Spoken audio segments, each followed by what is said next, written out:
Hello, everyone. Welcome. My name is John Lang, Senior Fellow for Global Health Diplomacy at the UN Foundation. Welcome to this briefing jointly organized by the Global Health Center at the Graduate Institute Geneva and the United Nations Foundation. For every World Health Assembly session since 2015, our two organizations have co-sponsored a briefing to examine the key issues being considered at the Assembly and explain WHA modalities for delegates, non-state actors, the private sector, the media, and general audiences. Traditionally, these briefings, as many of you know, have been held at the Graduate Institute in Geneva just prior to the start of the Assembly. But we are holding this briefing virtually, and given the specific focus of the session, we're holding it for the first time after the conclusion of the Assembly. Many have termed this week to have been a momentous and historic week with the results of the special session. To put this week's accomplishments into perspective, it may be useful to look back over the last 2 decades of pandemics, epidemics, and other infectious disease outbreaks. As you all know, infectious disease outbreaks have included the H1N1 pandemic, influenza 2009 to 2010, Middle East respiratory syndrome, Zika fever, etc. But I would like to highlight 3 infectious disease threats in the last 2 decades that generated changes to the global health security architecture, just as COVID-19 is generating those changes. First, the SARS outbreak in 2003, severe acute respiratory syndrome. It generated unchecked fears through the global community about a disease with an unknown cause and possible fatal outcome. And yet, when you look at the numbers of people who were infected by SARS, they seem amazingly low compared to the numbers infected by COVID. Just over 8,000 people were infected and 774 died. But that event spurred the negotiations to revise the international health regulations that were approved by the Assembly in 2005. Shortly afterward, the pandemic potential of the H5N1 bird flu virus led to concern over the sharing of influenza viruses and access to vaccines and other benefits. I remember being a negotiator in the May 2007 deliberations at the World Health Assembly that went on for many hours and established a process for negotiations that resulted in approval of the pandemic influenza preparedness framework. It's worth noting that those negotiations took 4 years. And the Ebola outbreak that exploded in West Africa in August 2014 resulted in more than 28,000 cases and over 11,000 deaths.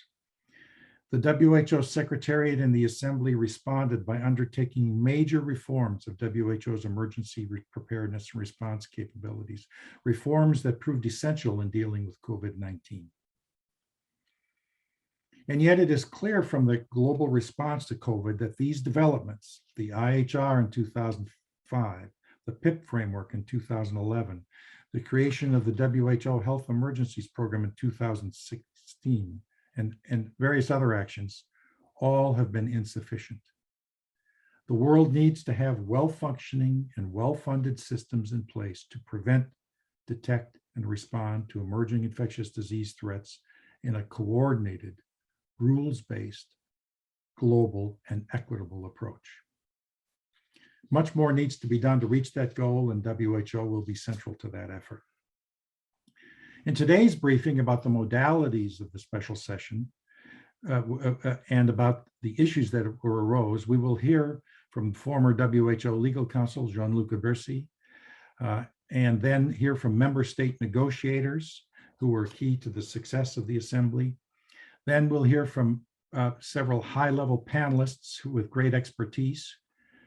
And finally, we'll hear comments from the WHO Director General. Let me first introduce Professor Gianluca Bersi.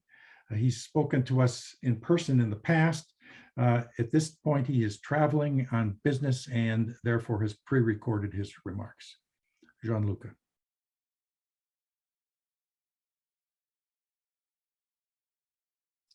So good morning, good afternoon, good evening, and welcome to this briefing after this momentous second special session of the World Health Assembly. My name is Gianluca Burci. I'm an adjunct professor of international law and academic advisor at the Global Health Center. In about 10 minutes, I would like to take you through the procedural aspects of the decision that has just been taken. Also to facilitate the task of and the understanding of persons that have not necessarily followed the whole process and that have quite a number of questions on this. So I would like to briefly touch 3 points. The first, why did we just have a special session of the Health Assembly? And please consider that this is just the second special session in the history of WHO. The first one was held in December 2006 to elect Director General Chan after the sudden death of Director General J.W. Lee. So it's quite something, it's something extraordinary. The second point is, what was the process that led to the special session, starting from the 74th WHA in May 2021? And what were the main positions and problems that emerged during the process? And third, most importantly, what is the outcome? It's quite a complex decision, so I think it would be good to break it down in pieces. So the first point, why a special session? So at the 74th WHA in May 2021, the Assembly decided to create a working group open to all member states on pandemic preparedness and response to review all the various recommendations of the many reviews that have been done of the performance of the international community during the COVID-19 pandemic, reporting back to the WHA next year in May 2022. However, there was no consensus on whether to negotiate a new treaty under the auspices of WHO on pandemic preparedness and response. This proposal had been made by several states and the European Union from late 2020, had gathered quite a lot of support, but there was no consensus in the Assembly. So the Assembly decided to entrust the working group with a second task of, and I read the formulation, to look at the benefits of developing a WHO convention, agreement, or other international instruments on pandemic preparedness and response.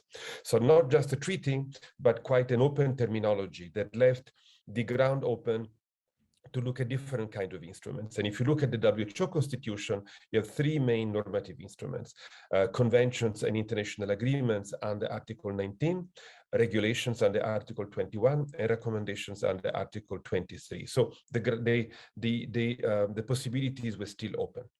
Second point, what happened between May and the end of November. The working group held 5 meetings and several informal consultations, all online, which doesn't facilitate multilateral diplomacy, which is complex at the best of times. It is impossible to, in a few minutes, to give justice to several months of intense discussions, but just to resume what, in my view, were the main points. The first was a discussion of, do we need a new treaty? In particular, since we have the international health regulations, we have other instruments that could be strengthened, that in a way should be looked at. So the need for a new instrument. The second was, there's something that emerged quite strongly during the process, a strong support for the international health regulations, the IHR, and the need to strengthen them, if need be, even amending them to fill some of the gaps that COVID-19 had revealed. And also, how should the negotiation of a new instrument and the strengthening of the IHR relate to each other? Should it be held under the same negotiation? Should it be held in parallel? So on. It took quite a bit of time.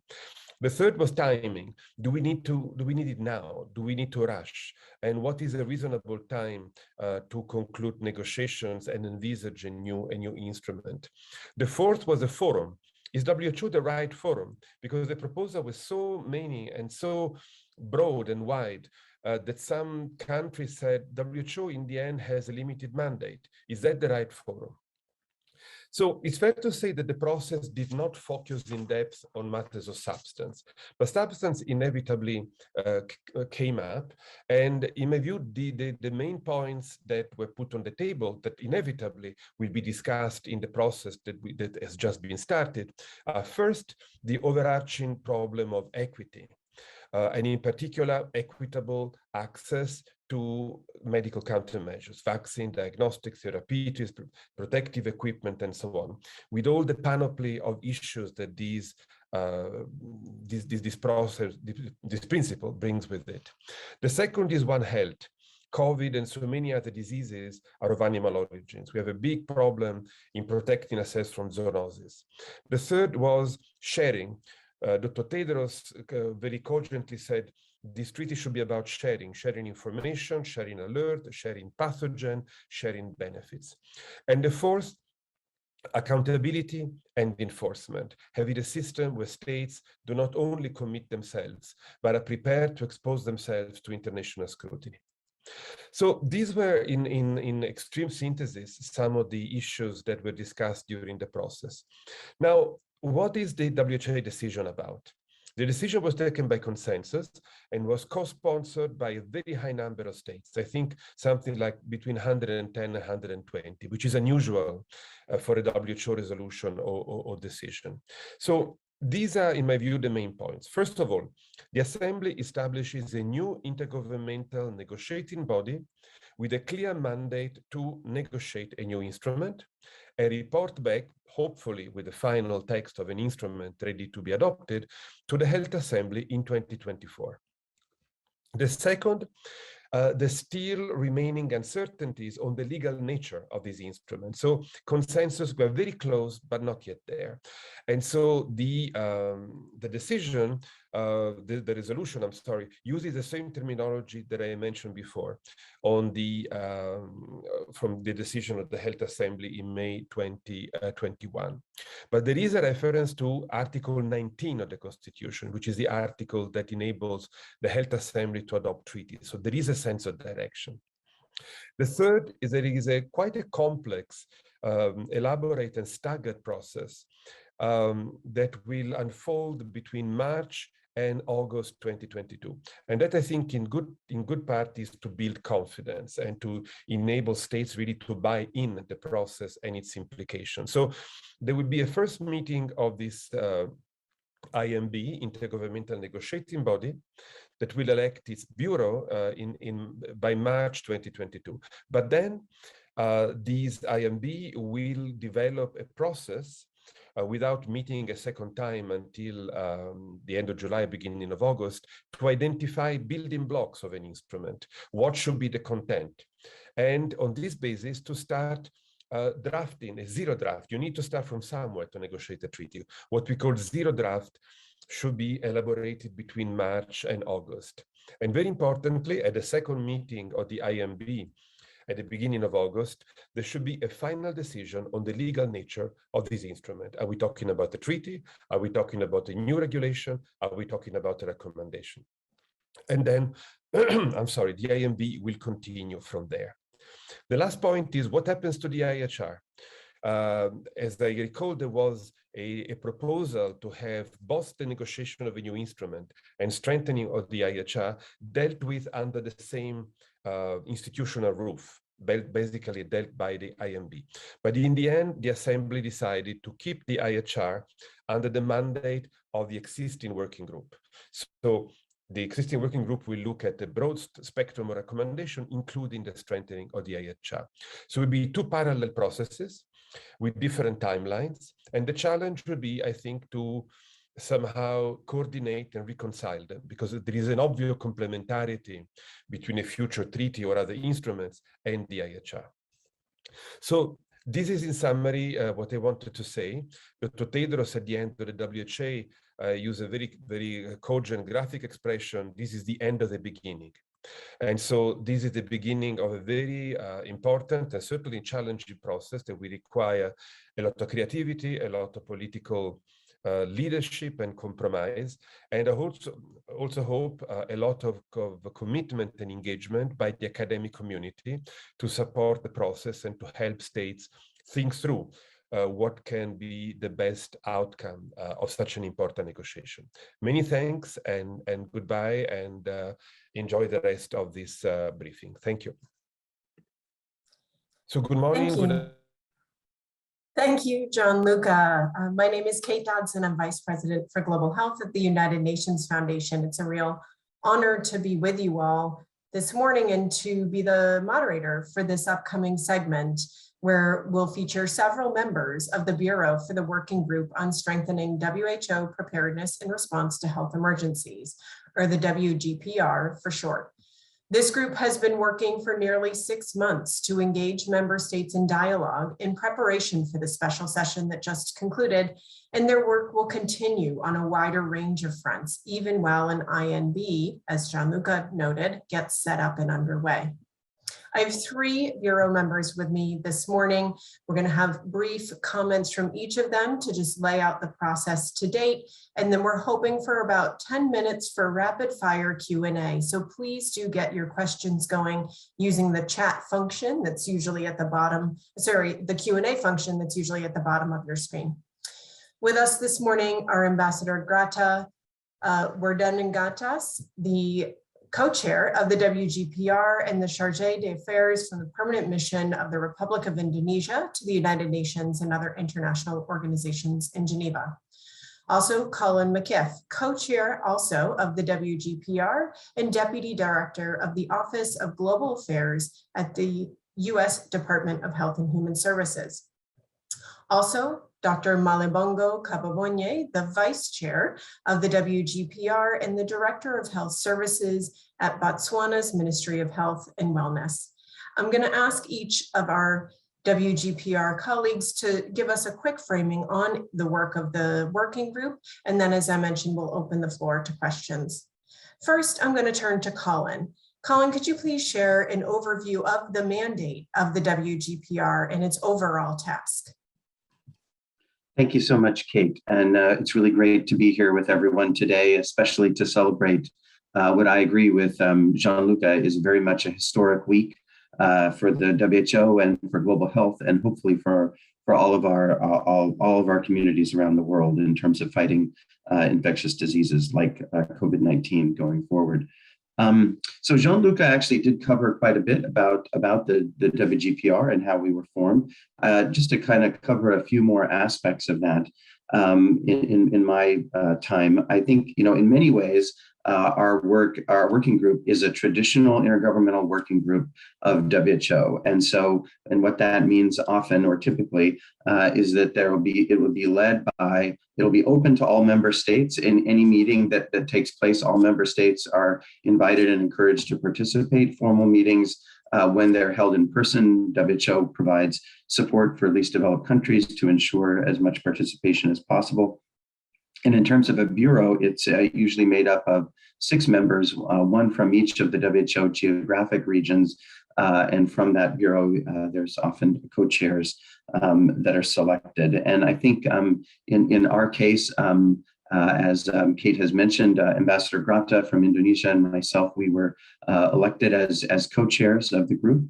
And I think this is beneficial. It turned out, I think it was beneficial in many ways, as often in these UN negotiations, it's really important to achieve geographic and other types of balance. I think one thing that was really critical for our success was that there was also kind of a policy balance. So as colleagues may know well, Indonesia was a very early and active member of the group of friends of the treaty. Whereas my country, the United States, was a very early and active skeptic, shall we say, of the need for a new treaty or instrument. And so having that balance, I think, really helped to ensure that all voices, as they came forward from the member states, were heard and incorporated into the Bureau products and the draft reports, et cetera. The thing that I do want to emphasize is that this dual mandate, which Gianluca talked about from the resolution on 74/7, looking at all of the recommendations and specifically looking at the benefits of a new convention agreement or other international instrument under decision 74/16. These were very challenging mandates, in fact, to try to make progress on. And I think a very early decision, and in fact, to be totally honest, these 2 mandates could be viewed, and I think were in some ways in conflict with one another, at least in terms of timelines and process and how to work things through. And that was very challenging. What we did as a bureau very early on was agree that the only way to achieve progress was to take them and to keep them as integrated as possible, for the duration of our mandate to cover them. And that allowed, and as Gianluca said, we did spend a lot of our time, we have spent a lot of our time, in fact, on process, but because we tackled them in an integrated manner, really showing how in fact, the mandates were interlinked, that it's necessary, for example, to look at existing tools and regulations like the IHR before looking at a new instrument, and just to define what those gaps are, to make clear what those gaps are, and to do the same with the recommendations coming out of all the review panels. That was something that we felt strongly collectively was an important thing to do. And so over the second and third meetings of the WGPR, we were able to delve into some substance. For example, and I think that it was very much in the form of a discussion, but I think what that kind of thing does, even though it's not an active negotiation, it enables member states to have a common shared sense of understanding about what the topics are. And so that were things like the international health regulations, the benefits of a new instrument, governance, financing, both for WHO and equity. The fourth meeting was able to turn then to their report of the WHA Special Session. And I do want to pay tribute to the Africa group, because the work of them in putting forward this issue of equity was really central. And I think this was a very important contribution that happened in this first phase. And I think that what I would say is that, in closing here, is that as the Bureau, I think we saw very early on that this agreement that ultimately was achieved this week, where there was consensus among member states, both to take forward a new instrument and to take concrete, meaningful steps to strengthen the international health regulations and to tackle some of these key issues like equity, like sample sharing, such as One Health issues. These are things that can be done meaningfully, potentially through a new instrument negotiations, and now through the INB that will be established. So I'll stop there and hand over to my colleagues who can talk about the way forward and where WGPR is going next. Thanks. Thanks so much, Colin. So rich. I'm going to ask next Ambassador Gata, as Colin kind of laid out the process and the work of the working group so well. I wonder if you might pick up a little bit on some of his last comments, that, some of the potentially key issues that might be tackled in a future instrument have already been debated by the working group. Where do you see where do you see a consensus emerging around some of those themes, and where is there still room to further explore that consensus has not emerged? I wonder if you might also tackle the first question that we've gotten in the chat, which is, what's the role for non-state actors in the WGPR's work overall, and especially going forward? Thank you. Thank you so much, Kate. And I'd just like Colin to thank the Graduate Institute and also UN Foundation and Global Health Center for the invitation. Again, we are still in a sort of like celebratory mood here, because we managed to adopt a report, both the report and also the decision by a consensus with more than 100 support co-sponsored by member states. So that's also something that we are taken as a modalities how we are going to move forward, because if you look in the report itself, the recommendation point out by the report, it's not only talking about the establishment of this pandemic treaty and process or the accord, but also we are talking about the other available tools within the WHO mechanism. So we talk about the IHR strengthening. There is also a possible idea of strengthening IHR through targeted amendments, but we also talk about the available technical tools that present and exist within the WHO. And this has come from the understanding first it is very clear for members that we are still in the midst of the pandemic. So those work carried through by the STT mechanism are still continue, and we are very much understood that there is a lot of lesson learned that we might be taken, and those are some best practices that we need to strengthen in terms of our work in the working groups. But also understanding that yes, the treaty itself contains a lot of what I call maybe a little bit burdened by the hopes of a lot of member states in terms of finding the final solution of our problem, which is during the discussion, we totally understand that the treaty itself is not a panacea. The treaty has to work in coherent and in alignment with the existing mechanism that we have, including the IHR. The treaty will not stand on its own, so we need to make sure that the treaty and the IHR process, as well as making use the tools that are available within the WHO at the same time in order for the treaty to succeed. So that's very much why we are, if you ask about how we are going to link the process of the working group ahead, we need to make sure there is a coherence, there is an informed process from different work stream. The other thing is, I believe that having a more thorough or comprehensive way of working by looking at different tools available on us will also help the negotiation of the accord itself. We totally understand that the accord, the success or the value of the accord, not only by understanding some of the risks of launching some new instruments with all the politicals, with all the discussion of the article will be contained, the obligation of the government, which a lot of political discussion, but also in terms of the substance itself, we want to make sure that we not put everything into the treaty itself. We want to make sure that the treaty will focus on things that are beyond the existing mechanism.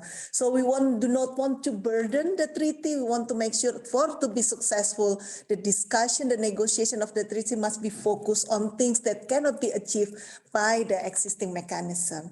Some of the issue, of course, Colin has already mentioned, like the equity itself. Equity, during the discussion, we understand not only something that happening during when the pandemic happened, but it was being open to member states that the equity has already been happening for years in different countries, among countries, within countries, and the pandemic is actually show us how it is the breakdown of the current health system because the inequity. So there is an understanding that the issue of equity are not only solely the issue that can be solved through the instrument, but also by look at the present mechanism. For example, strengthening IHR, if we look about building core capacity in terms of compliance and in terms of strengthening our health system, through the IHR, there is several aspects related to the equity. But of course, in the pandemic, what we are going to address, the equity aspect in the pandemic, for example, there is a lot of discussion about expanding the capacity building, research and development, how we are going to decentralize the manufacturing, production capacity, research and development, technology transfer, to have it much more available in different parts of the world. And also the idea that I understood from the discussion, the equity itself is no longer during the discussion. It's not only look about the have give to the have not, but it's more of building like equal responsibility, building the infrastructure that everyone are responsible. Everyone can contribute to addressing the inequity. In terms of the One Health approach, this is also another issue that a lot of member states consider beyond the existing very health-focused instrument that we have. it's the One Health approach where we need to strengthen the cross-sectoral cooperation in terms of addressing the pandemic and also the socioeconomic impact of the pandemic itself. We were looking at the possibility of having a more discussion beyond the health sector as well, how we are going to address support with regard, for example, how we are going to implement, for example, measure to stop the spread of the pandemic, how we are going to deal with other aspects in terms of the connection between zoonotic, between the wildlife trade, for example, which is of course beyond the health sectors, and making sure that government has a clear pathway through the treaty on how they are going to negotiate among their own line minister, among their own internal domestic stakeholder, to deal with the very pragmatic policy and action during the pandemic time. So this is with the treaty itself, or the accord. On how we are going to move forward, I think for us, the working group, the job is now, again, we are not going beyond the mandate. We are working now more closely and more deeply into the review that being prepared, the mandated reviews, but also the possibility, if the member state agree, to look at some of the input, the paper, non-paper coming from member state, and how we are going to strengthen the existing framework, because I know that the treaty will be carried over by the INB. So we are going to focus on the existing framework. And the idea is the working group will always be in consultation, the INB process, to make sure that there is no overlapping, that there is some sort of like helping each other, because when we look at the current, existing tools, we also understood which area are that is beyond the existing tool, and maybe we can inform our colleague who's dealing with the pandemic and so on to maybe put the element of this issue into their conversation. So I will leave it to my colleague, Dr. Kebabonye, and how we are going to work to have a more deeper analysis of the existing of the recommendation in terms of strengthening the existing framework that we are going to have, that we already have within the WHO system. Thank you, Kate. Thank you, Ambassador Grata, such comprehensive, and we know how rich and deep the dialogue has been, so it's really hard to keep succinct. Dr. Kebabonye, as you kind of unpack a little bit of that really complex and interrelated agenda and the two different mandates of the INB, as we know, with the future work of the WGPR. Share a little bit, if you don't mind, about how the WGPR and the process overall, also with the INB, because I know that's laid out in the resolution, will engage with non-state actors. We've got questions both about civil society and young people, and also about private sector engagement. Thanks, Dr. Kebabonye. Thank you very much, Kate, and a very warm good morning to the participants, and good afternoon or good evening. It's indeed quite an honor to be in this platform, especially to share in with my colleagues as we are in a celebratory mode, more that we have been from the inception of negotiating or putting the doing the work of the WGPR, and to now come to a point where we see by consensus a collective and focused adoption of the world together. And we really have so much faith and quite excited that this, at least part one of the mandate of the working group, has yielded a very substantive conclusion or decision by the special session.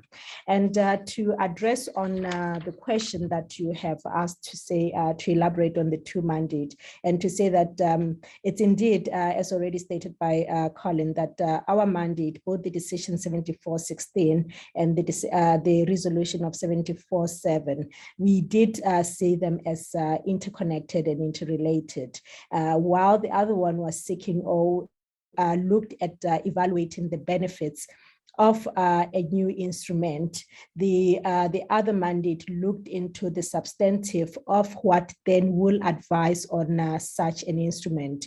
And this was based on these recommendations as they were provided by the committees. And you recall that there were over 200 recommendations collectively from the Independent Panel for Pandemic Response, from the IOAC, and from the IHR 2005 Review Committee.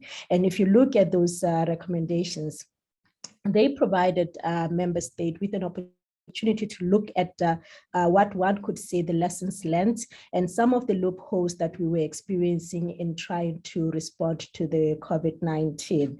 And this was what then was provided as recommendation to saying what can then we do better in order to respond.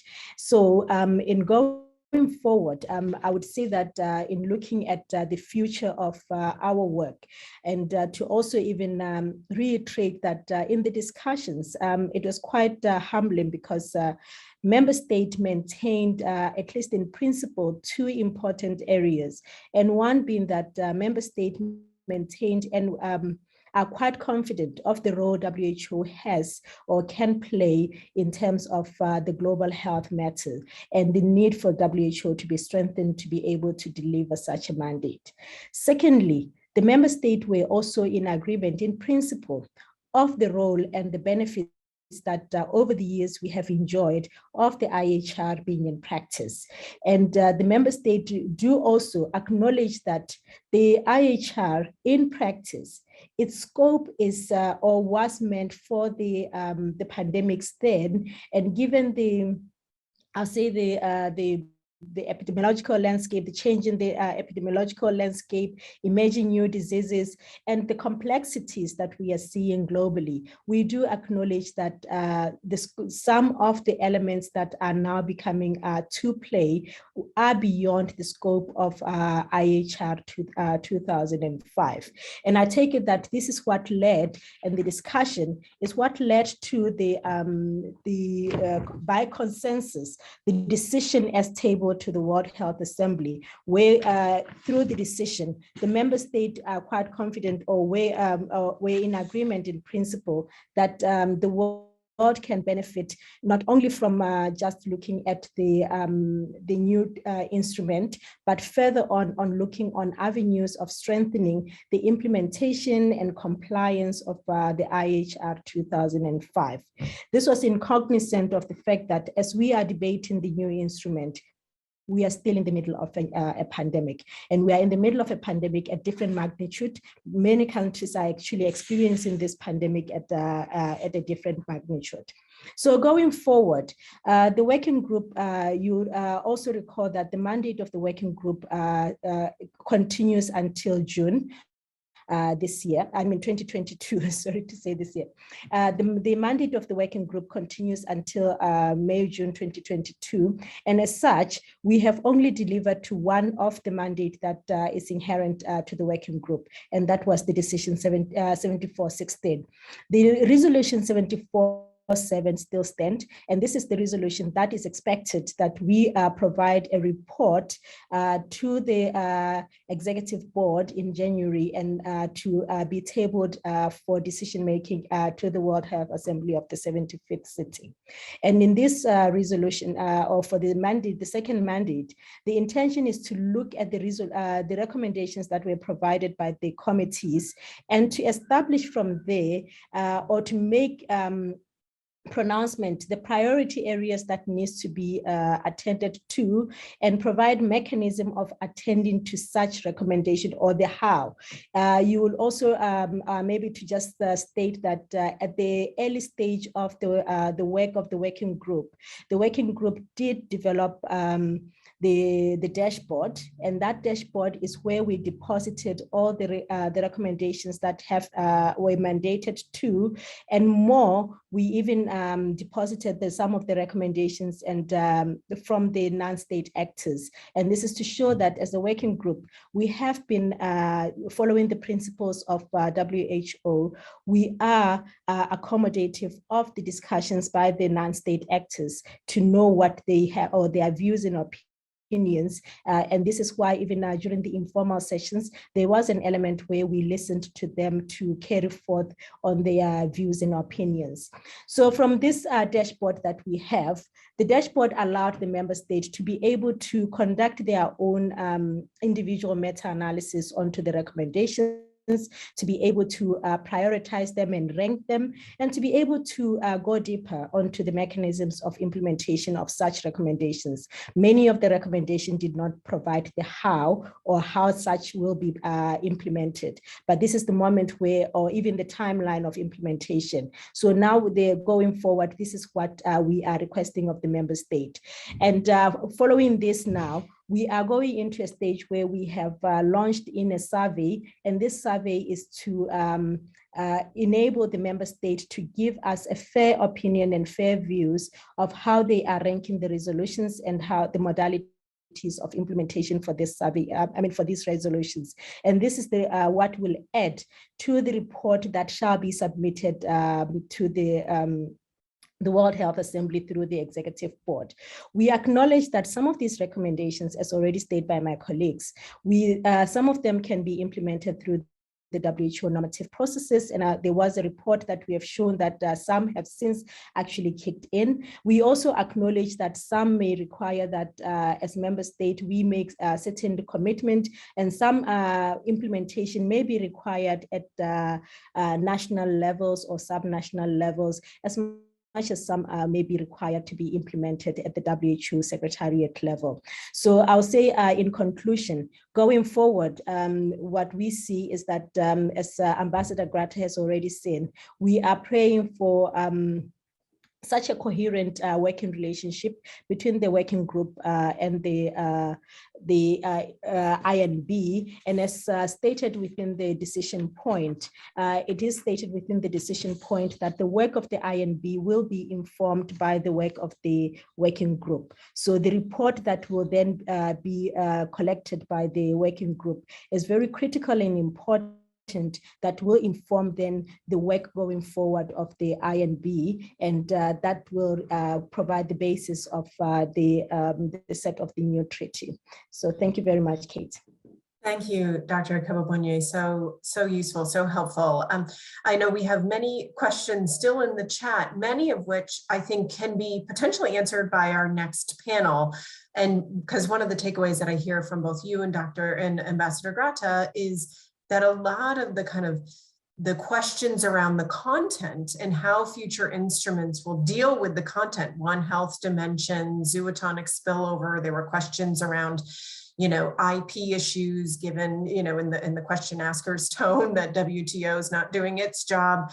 So some of those maybe our panelists in the next segment can tackle, because we won't have time for all those now. But Colin, I do know you have one last point to make on non-state actors before we turn to our next panel.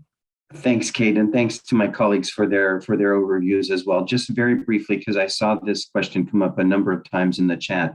I think from my perspective, and I think our perspective, Dr. Kababonye addressed this as well. Very early on, we established the rules of procedure to include all non-state actors in official relations, as well as intergovernmental organizations related to pandemic preparedness and response. And we established really, I think, an unusually transparent approach where we could have intersessional informal dialogues with non-state actors, and then also allow them to observe the formal meetings of the working group. And I think this has led to, as Dr. Kababonye said, an increase in the quality of content and input coming from non-state actors into member states and the true dialogue that's happening. My strong proposal and recommendation, just on a personal level, certainly for the duration of the WGPR, we have our terms of reference. So just to assure everyone on the line that we will continue to operate in that transparent way as we have for the duration of our mandate. But my strong encouragement, given that these things typically have to be redone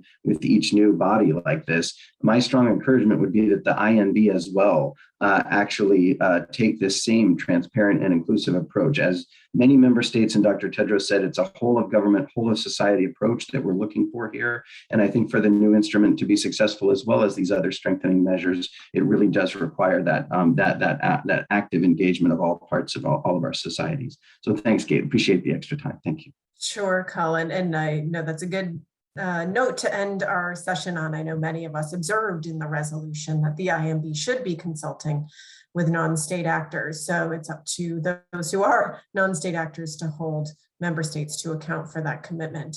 I'm going to turn now to our panel, our next panel, and thank our colleagues from the WGPR who have joined us for this segment. Really insightful. You deserve the kind of well wishes and support for all the hard work that got us to this point, and good luck for your future deliberations. I'll turn to introduce first Priti Patnaik, who is the founding editor of the Geneva Health Files. She's been closely tracking the intricacies of member state debate on these topics, and she'll moderate our next panel and introduce its contributors. Over to you, Priti. Hello, everyone.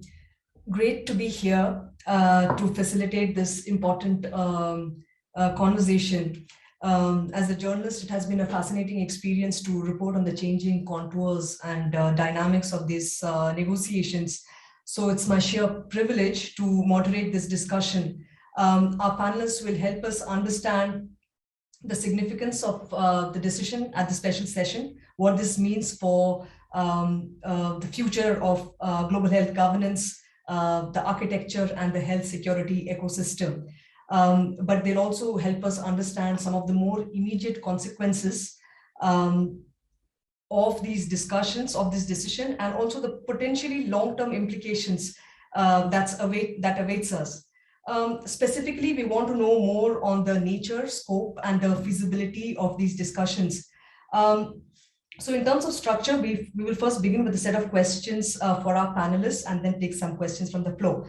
So we have with us today Dr.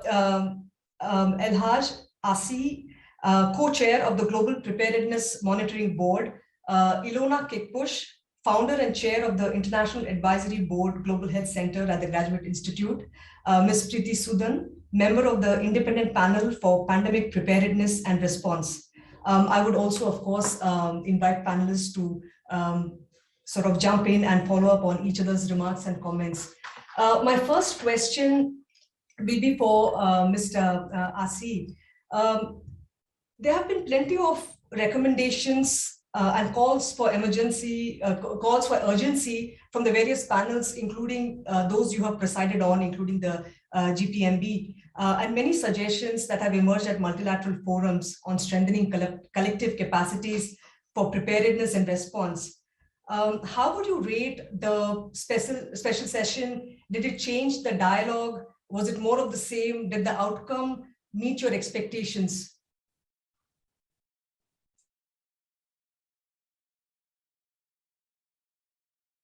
Thank you. Thank you very much, Priti, and thanks, colleagues. Yes, indeed, there were many, many recommendations. And back in September 2020, we already called, for an instrument that would be legally binding, for preparedness and response. So seeing this special session of the WHA being held to address that, of course, is very much, welcome, even though it is 1 year later, than we then called for it, and many others, did. The world within which we live today is not a normal world, honestly. It is not normal because politically it is so fragmented. It is so difficult to bring people around the table to discuss and agree on any issue, including, the ones that we are discussing now. And all of that, it is happening in the middle of pandemic, which makes the situation even more abnormal. My wish and expectation would have been in an abnormal situation, which is an extraordinary situation, we would need, extraordinary measures, to address the challenges we face. Holding the special session is extraordinary because I understand it is only the second time, the WHO held such a session, which is already an extraordinary move, to have. So welcome.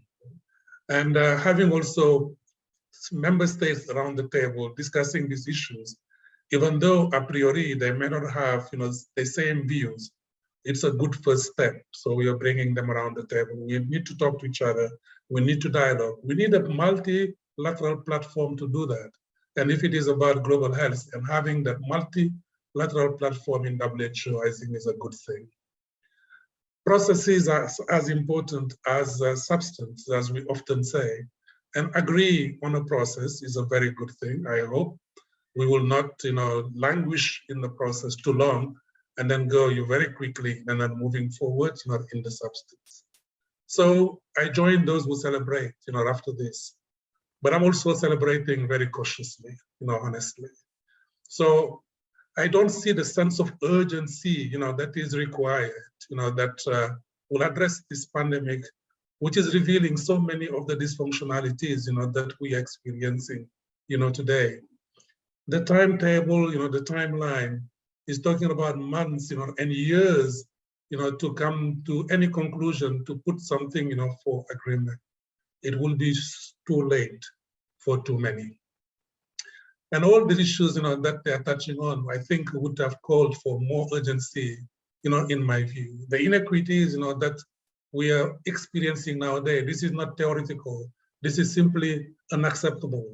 3%, of the population being vaccinated in some parts of the world, while 80%, in other parts of the world. And each of us keep on saying none of us is safe until we all are. That does not communicate the credibility, that we would like, to see. So what is now happening is this abnormal world, trust is really eroded. Trust between citizens and leaders, trust, in the international processes and organization.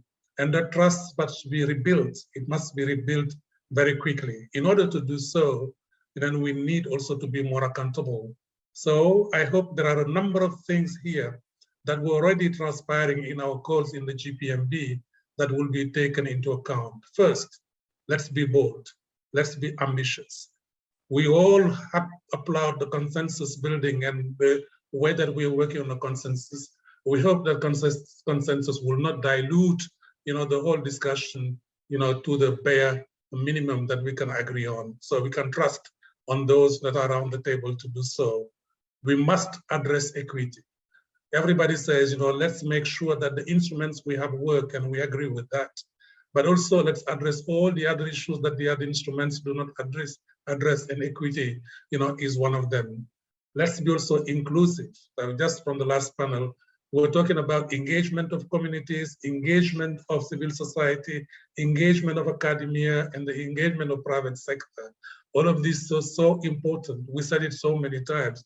We should not, miss the opportunity, today.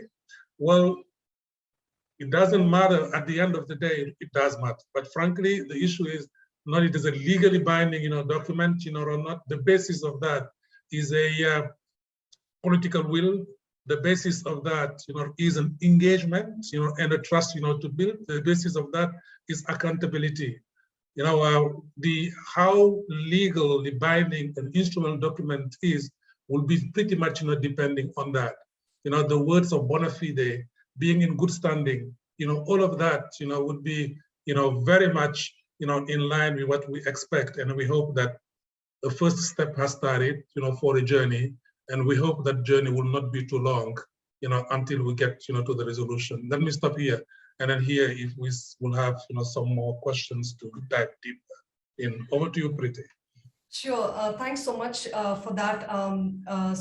Celebrating cautiously and process being as important as substance. I'll go over to your colleague at the GPMB. Ilona, if I may, the points of divergence between member states during the negotiating process is, well acknowledged. Even at the special session, you could see that, and the number of points of divergence, opt-in versus opt-out,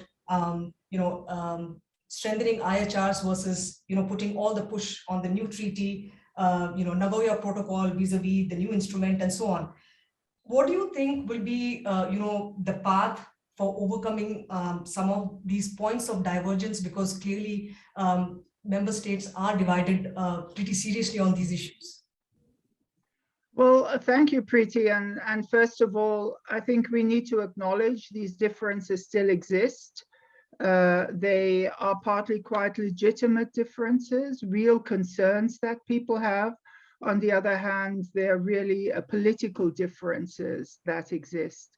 And I think one of the first issues probably has to be to sort of differentiate the two, because each of them requires different answers. If you have a certain position because of your domestic political situation or of, you know, geopolitical deals you're making elsewhere, or if it's really a concern. I think, you know, some of the concerns of some countries about the interface of the IHR and the new treaty is a very legitimate concern. It shows, you know, how much more discussion, how much more information, etc., has to happen. And there, I think some of the comments we've heard earlier on are really, really important. And that is, what will be the focus of this instrument? What will be the focus of this treaty? Because, you know, we heard clearly it's not supposed to replace the IHR. So if that is the first premise, then we have to say, okay, what's its focus? Its focus is supposed to be pandemics. Everyone has called it a pandemic treaty. Then we have to indicate, and Asi said some of that, you know, what is it we really want to resolve here? And I think the more the negotiations can bring that clarity, what we mustn't get into, and I think that was what would worry me most, if we are looking at this instrument, treaty, agreement, whatever, to resolve every single issue we have not resolved in global health over the last 75 years. And some of the discussion is sort of going in that direction. And if we go in that direction, we're not going to get a pandemic treaty. And I insist on calling this a pandemic treaty because it is about pandemics. Therefore, you know, what will need to be clarified is, what does the world need in terms of pandemics, in terms of their prevention? And there a fair bit is in the IHR, but not enough. So what exactly are the issues that we need to resolve here? Then, you know, what are the issues of even about when does a pandemic kick in? If you look at all the very wrong reporting at the beginning of this dreadful story, where Asi rightly says, you know, people never seem, to this day, don't seem to realize the urgency. You know, everyone says, when the WHO, when Dr. Tedros proclaimed a pandemic, there is no institutional mechanism of the proclamation of a pandemic. So therefore, you know, what should the treaty be doing here? And then the important thing comes, what is triggered? Because then we come to all these many recommendations that we have heard. Would the declaration of a pandemic treaty trigger a certain financing mechanism? Would the declaration of a pandemic trigger that a certain approach to the TRIPS agreement automatically comes into place? Would a pandemic declaration trigger you know, certain things about travel? You know, you can sort of list that, but that seems to be, you know, critical and important. So really, in summary, in answer to your question, my answer is focus, really discuss again the focus and the clarity of the response. The more of a mixed bag of such a treaty, I think the less it will be successful. Of course, and there we come back to the beginning, all of this is about political deals. I mean, we didn't discuss this straight away after the last assembly in May, because the political deal hadn't been reached. And we needed all this time to get the political deal to even negotiate. And I think it's been a tremendous feat, particularly of the diplomatic community in Geneva, to actually take us here. And we've heard, from the working group, from everyone else who has contributed to that. And now the big question is, can we, with that base and that deal, which means extra work, because the deal is, we're going to look at a lot of the things in parallel, but that looking in parallel, I think, can help us make that differentiation. What do we really want in the pandemic treaty? And let me say one thing, anybody who has an illusion that revising the IHR would be easier or quicker than negotiating a treaty had better go back to the books and had better revisit how difficult it was to negotiate the IHR because of geopolitics, because of traditional security concerns and everything else. So,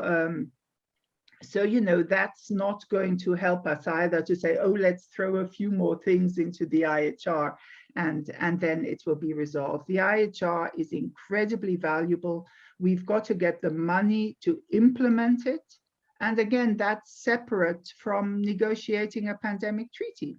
We need the money to implement the IHR, full stop, 100%. We need the money to strengthen WHO, full stop, 100%. Those are things somehow related to the treaty, but they're separate. We need to resolve them separately. And then we say, what do we need as a pandemic treaty? What does it focus on? How does it bind countries? And how does it help us resolve at least 5 of the most important issues? And if we get 5 out of 10, I'll be quite happy. Thanks so much. Lots of thoughts on what you've said. I think some would argue that the idea of putting a whole lot of issues into a single treaty is a tactic in itself. And I think countries are also divided on how is geopolitics dictating the treaty versus geopolitics also dictating IHRs. You brought out the issue of financing. That leads me to the next question for Ms. Preeti Sudan.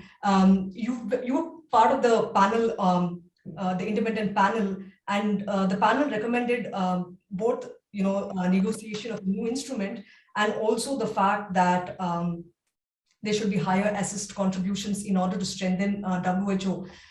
Ms. Sudan, I wanted to know from you, how do you see the potential of convergence between work, these treaty discussions and work of the Sustainable Financing Group? How do you see that coming together over the next few months? Well, first of all, I would like to say that as a former health secretary of my country, India, I'm happy that WHA has finally agreed on the process and will now move to substance. But as a member of IPPR, I note with some concern that we'll have to wait for the 77th WHA in 2024 to actually see the INB report. The pandemic is still raging, reinventing itself, throwing up new challenges. Financing is required urgently. WHO needs to be strengthened. It needs independent financing. How do we do that? Do we then wait for 2024? How do we address issues of inequity? The situation is dynamic and extremely serious. My earnest request is, can we as a global community in the interim facilitate coming together to accelerate financing and also to connect the global health endeavors that are multiplying because of COVID? We just can't wait for up till 2024. The sense of urgency that the first panelist spoke about, I think is very real. Thank you. Would any of you want to come back on this question of linking the work of the Sustainable Financing Working Group to the treaty discussions? Ilona, go ahead. Yeah, first of all, again, even if we were not negotiating a treaty, we would need this financial working group, full stop. And it had better move quickly.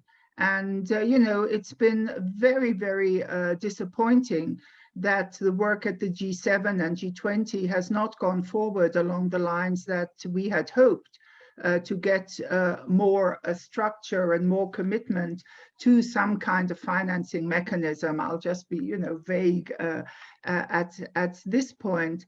And but we must also see how the fact that it moved slower again related back to a very difficult situation. Many of the member states do not want these processes to run totally separate and outside of the World Health Organization. And the fact that some financial proposals were not adopted at the G20 was related exactly to that.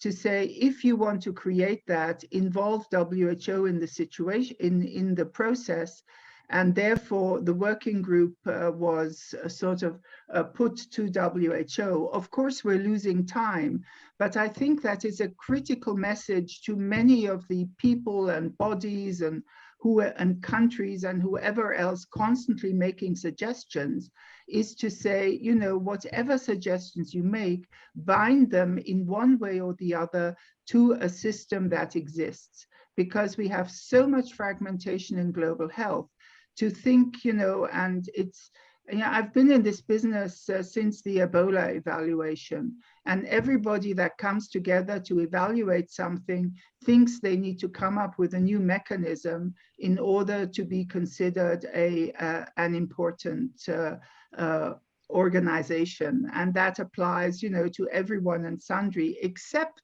to the GPMB. We have been incredibly careful in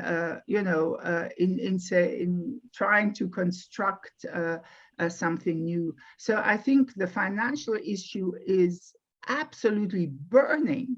It is urgent, but and I have great trust, particularly in Indonesia, in taking this forward forcefully now in the G20. And I think we're incredibly lucky to have G20 presided by Indonesia at this point in time, followed by India. So, that duplex presidency, as some people call it, which is the voice of the low and middle income countries, is critical and will move this agenda ahead.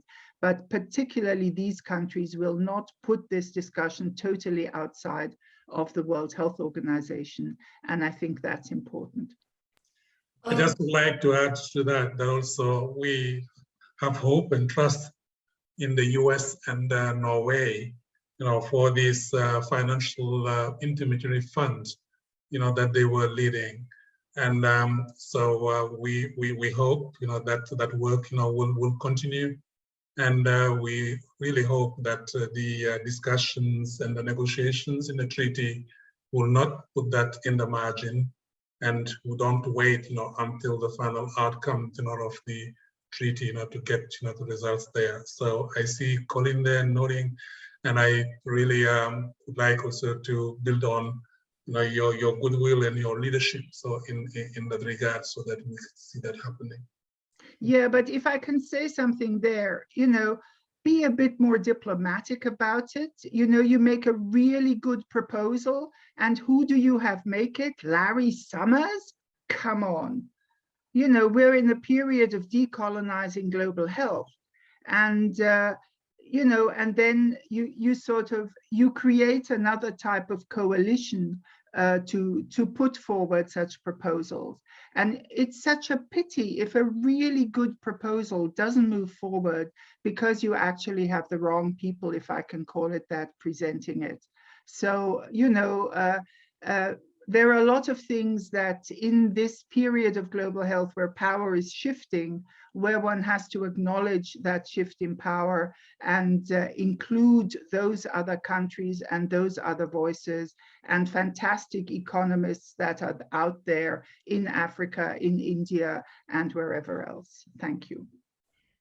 Thanks a lot for also mentioning, fragmentation. My next question is actually, how should member states between now and over the next few months of negotiations, how do they ensure that existing rules and efforts do not get duplicated, whether it is IHR strengthening or even discussing TRIPS flexibilities.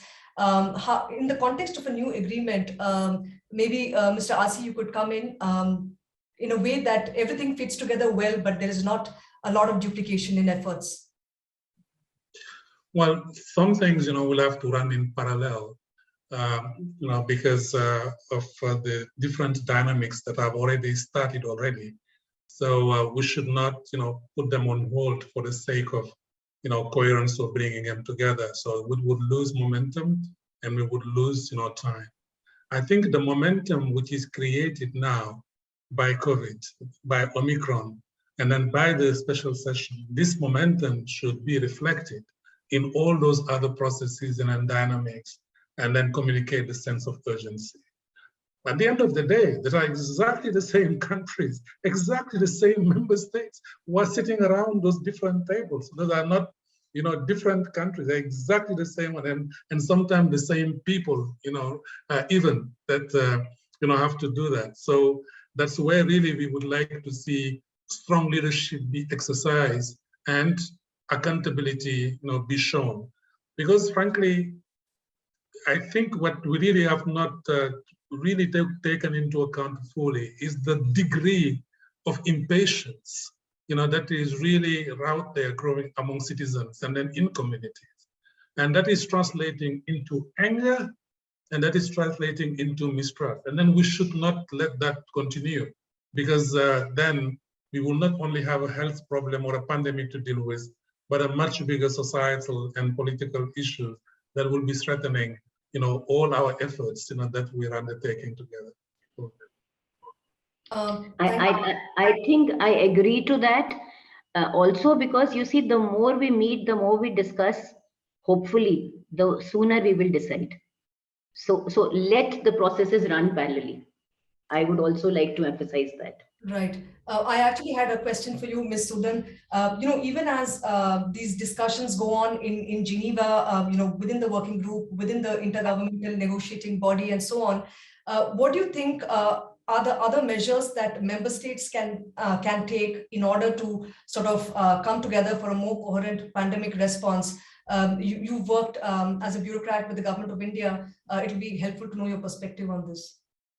Well, as a member of IPR, I would first of all like to say that we have said that discussion should also take place in a special session of the UN General Assembly, because that's another forum where all countries meet, and interdisciplinary, inter-UN body dialogue, and with a sense of elevated leadership, political leadership, this discussion may yield a result which is more comprehensive, which is also more urgent.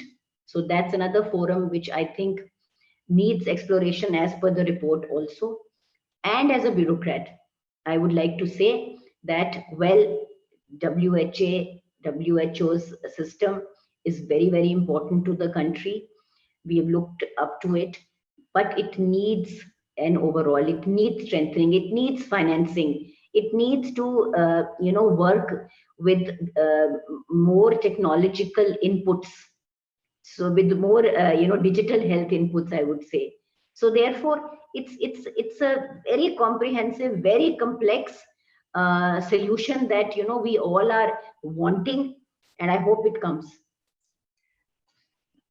Go ahead, Ilona. Yeah, I'd like to highlight, and it follows a bit from what Preeti said, the national dimension of this, because the minute you negotiate a treaty, you have the Foreign Office, whatever you call it in your country, very heavily involved. Treaties, are their responsibility, and they see, which treaties, interact in what way. And as you said, Preeti, partly it's a strategy to dump a lot into a treaty negotiation so you can negotiate and pull things out again. But I know from a number of countries where there was a lot of tension because the ministries of foreign affairs did not want to embark on a pandemic treaty, whereas the ministries of health did. And that makes it complex. That also makes it very complex in terms of the voices in Geneva or in New York, for example, where sometimes the Foreign Office voices can be stronger in some cases than the capitals. And with the pandemic raging, the capitals couldn't travel to Geneva. They could only make themselves heard virtually. So I think as we think about the negotiation of this thing, we also have to say, how are people talking about it at the national level? And meanwhile, also in parallel, these joint meetings of health and finance ministers are happening. They will talk about the treaty. Under the French presidency, there's going to be a meeting of the health and foreign ministers. So they will be talking about the treaty also. So I think, that discussion and a certain amount of agreement at the national level, which if the decision is to go along a framework convention line, for example, which means ratification in countries, then needs the involvement, for example, of parliamentarians quite early on.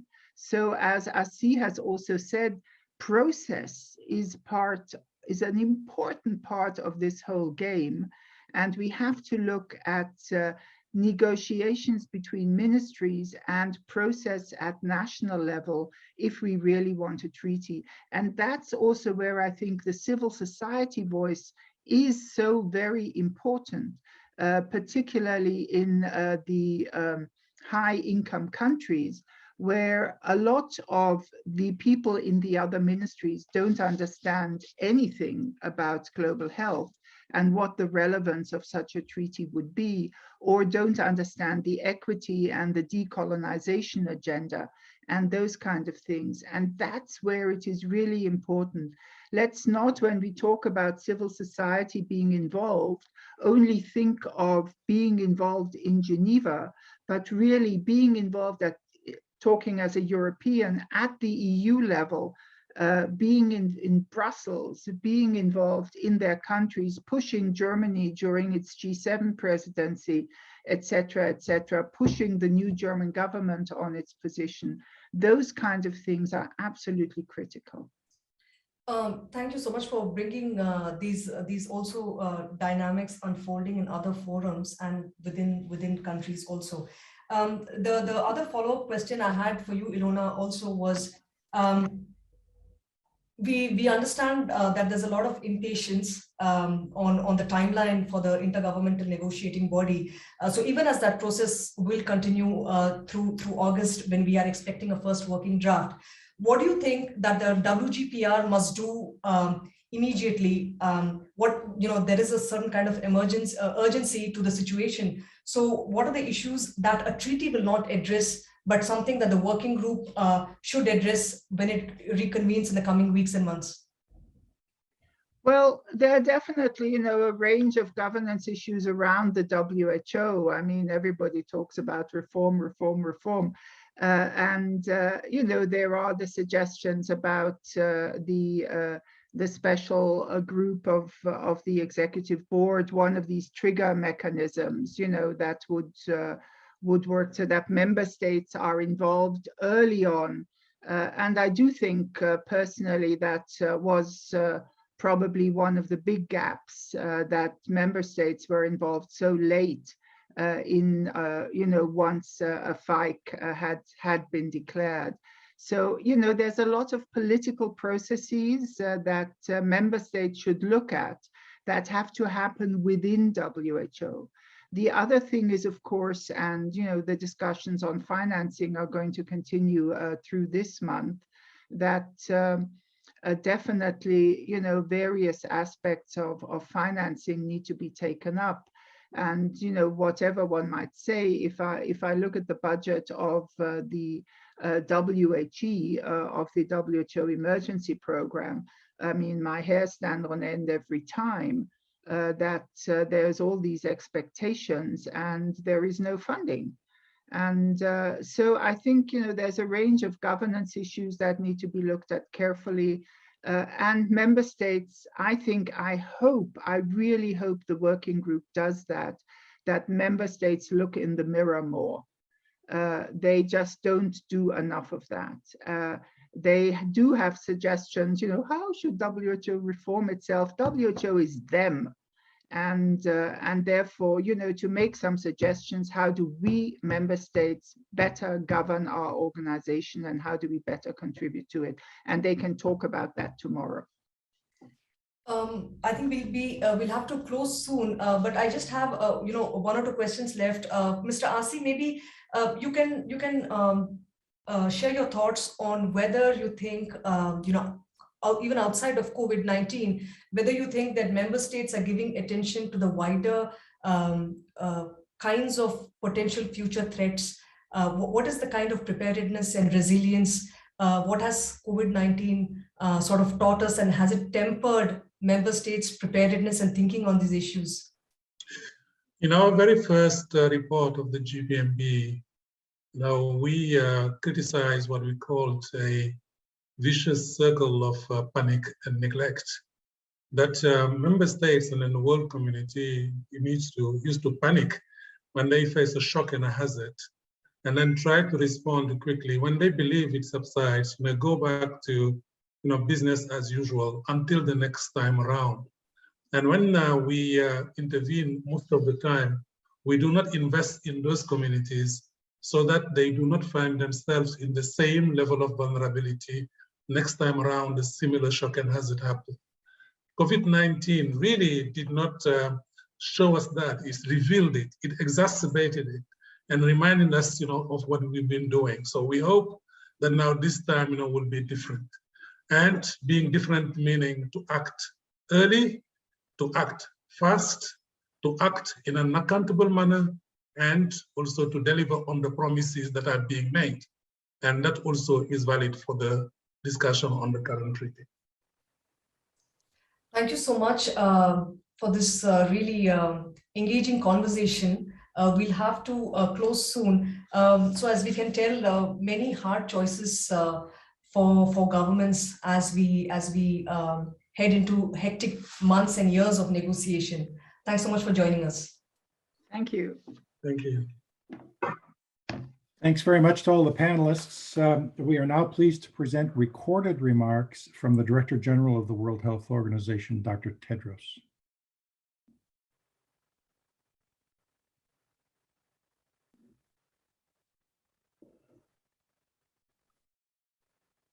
Dear colleagues and friends, this week was a momentous week in global health.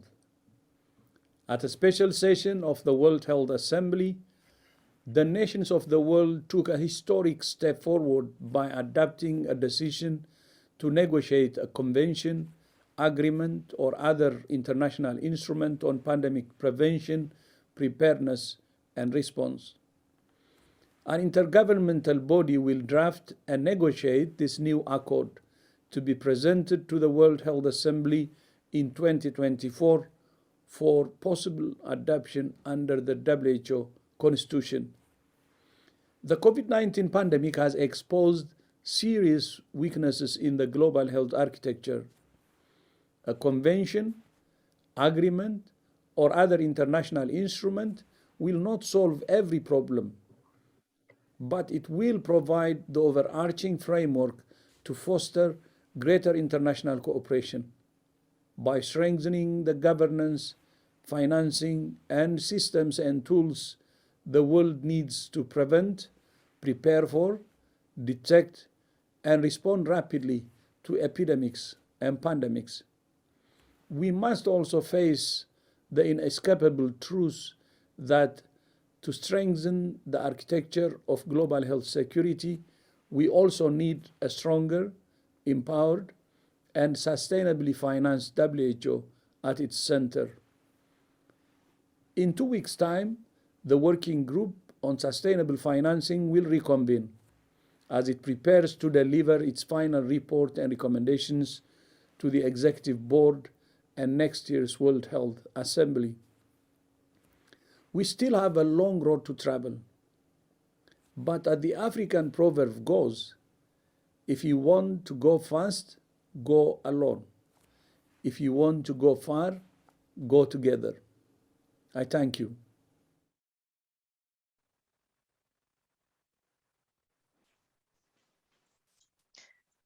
Thank you so much to Dr. Chardos for those words at the end of indeed a very historic and momentous week here in Geneva. I think from this really rich panel discussion and the comments of all of our participants, I would draw three conclusions. One is that the urgency is very clear. We've heard from many of our speakers how important it is to move. We are still in the middle of an emergency, and we are very, very far from achieving an end to this pandemic, and certainly very far from achieving equity. At the same time, we've heard what a politically difficult road we have ahead of us. Indeed, I think the special session marked the first step on this road, but it will be very difficult in light of the profound disagreements, the fragmentation, and the very genuine divergences that we still see. And this is what brings me to what I would say is my last conclusion from this event, which is that the importance of rebuilding confidence. And I don't say trust, I actually say confidence, because I'm not sure that trust is so easy to restore, but the importance of rebuilding confidence in international cooperation, in institutions, and diplomacy, I think could not be more important today. And what does that imply in terms of actions that governments and other actors can take today and in the coming weeks, not 2 or 3 years from now, not 6 months from now, but the actions today, whether those actions are in relation to vaccine access and equity, whether those actions are in relation to the long negotiations over a TRIPS waiver, whether those actions are in relation to information sharing as the Omicron variant spreads, or in relation to travel restrictions that have been applied in some cases in a very hasty and discriminatory way.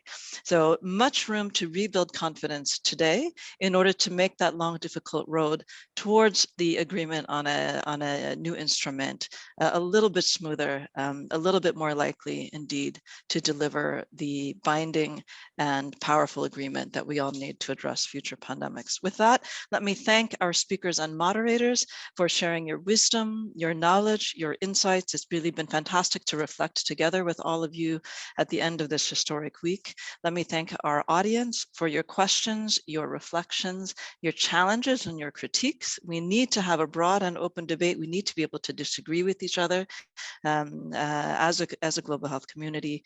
And last but not least, let me thank my colleagues here at the Global Health Center, and last but not least, at the United Nations Foundation for the collaboration in pulling together this event. There have been many, many hours, much planning for months in order to bring this event to all of you. Thank you, everyone.